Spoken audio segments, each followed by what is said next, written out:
Hi, it's time for another verb of the day. Today's verb is choose.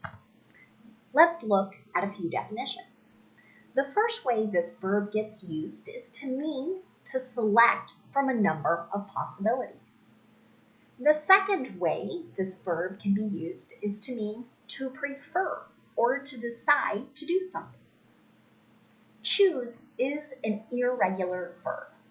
To make the progressive form, we're going to drop the E and then add ing to form choosing. To make the past tense form of the verb, we're going to spell it C-H-O-S-E, so just one O, and we'll pronounce that chose. The participle form is spelled C-H-O-S-E-N and is pronounced chosen. Let's look at some phrasal verbs. I want to note that all of these phrasal verbs are going to have very similar meanings. There are just going to be small differences between them, and all of their meanings connect back to that original definition about selecting or picking something. So let's start with choose among. Its meaning is to select one from a group of options. And these options are not distinct. Let me give you an example of this. The company will choose among the applicants to fill the position. So the word applicants there, another way to describe people who have applied for a particular job. And here, applicants are one large group, and they're not distinct. We don't know, are they men, are they women, are they young, are they old? There's nothing to distinguish them from one another. So that's why we're using the word among with choose. Let's look at the next phrasal verb, choose between. The meaning here is to select one from options that are separate and distinct.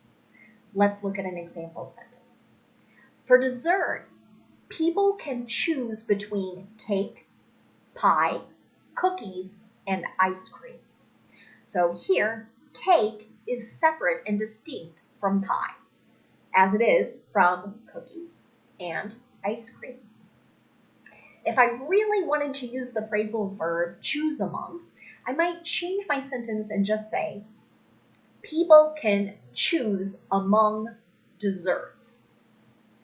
And there I go back to a category or a group that is not distinct. What you might notice with choose among and choose between is we are selecting one from a group. Let's look at our phrasal verb for something that's just a little bit different. It's choose from. And here we are selecting from a group of options, but we can choose more than one when we use choose from.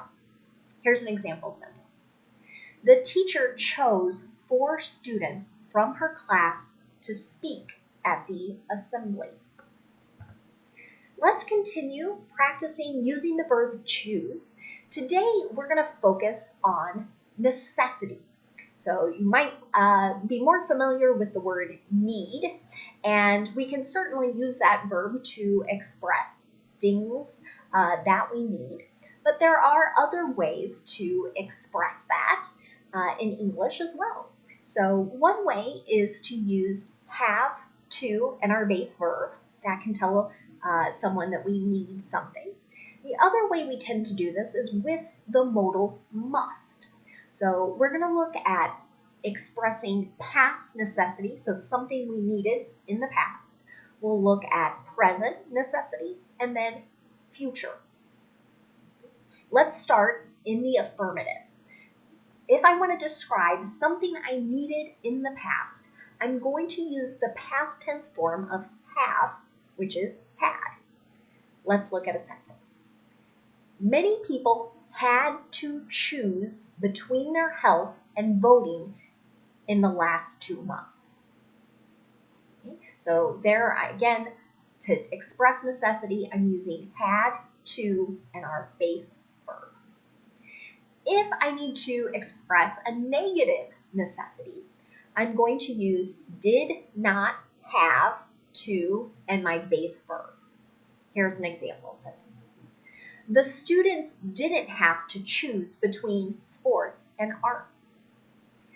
If I want to make a question to ask about necessity in the past tense, I'm going to start with did, then I'll have my subject, then have to, and the base verb.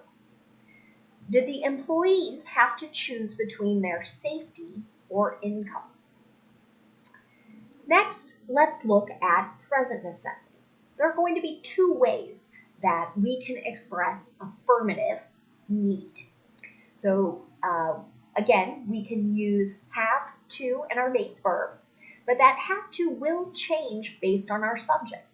If our subject is singular, he, she, or it, then we're going to use has. The second way we can do it is with must and the base verb.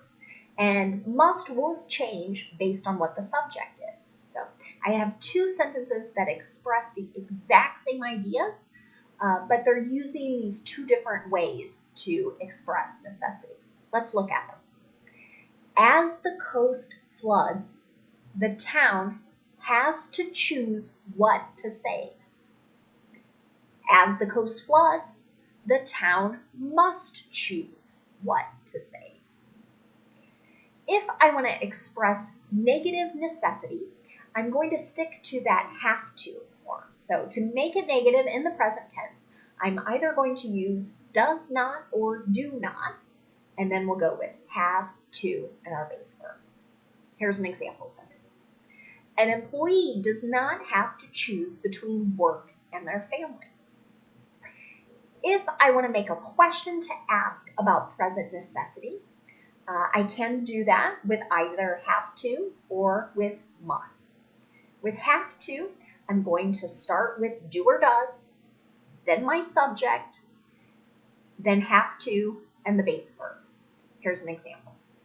Do we have to choose among the face coverings? If I want to ask my question using must, I'll start with that word, then my subject, and then the base verb. Must we choose among the face coverings? So here I'm using among with that wide group of face coverings, right? We have disposable face masks. We have reusable face masks. There are face shields. So lots of options. Okay, let's look at future necessity. To express that, again, we can use either will, have to, in our base verb, or we can use must in our base verb. Again, in the affirmative, I have two sentences that have the exact same meaning, just expressed different ways. Here they are. Parents will have to choose between in-person or remote learning this fall. Parents must choose between in-person or remote learning this fall. Again, sentences mean about the same thing, and it's asking that idea of pick one. In the negative, I'm going to use will not have to in the base verb, and you might hear native speakers use the contraction form won't. The patient won't have to choose between just one support person. Finally, let's look at making a question in the future. I can start with will, then my subject, then have to, and the base verb. Or I could start with must, then my subject, then the base verb. They'll have the same meaning. Will she have to choose just one feature? Must she choose just one feature? Next, let's look at some words that are related to our verb choose. The first is choice. It's a noun. And this is a question I've commonly received from students. What's the difference between choose and choice? They look close. The spelling and pronunciation are a little different. Choice is our noun form of this verb, and it's the act of selecting or making a decision when you are faced with two or more possibilities. Here's an example of choice in a sentence. We had to make a choice between walking or riding our bike. Another related word you might hear is chosen. It's an adjective, and its meaning is having been selected as the best or most appropriate. Here's an example sentence. Teaching is his chosen profession. So in this example sentence, someone could choose many different careers or professions, and this particular person has selected teaching. The last word I'm going to leave you with today is a noun. It's chooser, and the meaning should make a lot of sense. It's one who chooses something. It's not a word you hear very commonly, but I'm going to use it in a phrase that you may have heard. It was certainly more popular in the past than it is presently. So here's the sentence. When the child complained about having to eat broccoli, the child's parents said, beggars can't be choosers. So this phrase, beggars can't be choosers, is when someone is in a place and maybe not able to provide or not able to have options. They just need to be content or okay with the one option that exists. So in this sentence, we'll pretend we're talking about a very young child who isn't able to cook, isn't able to go to the grocery store to buy food. So really the child doesn't have much of a choice but to eat what has been prepared for him or her. Thanks so much for watching today's video. I hope you have a great day.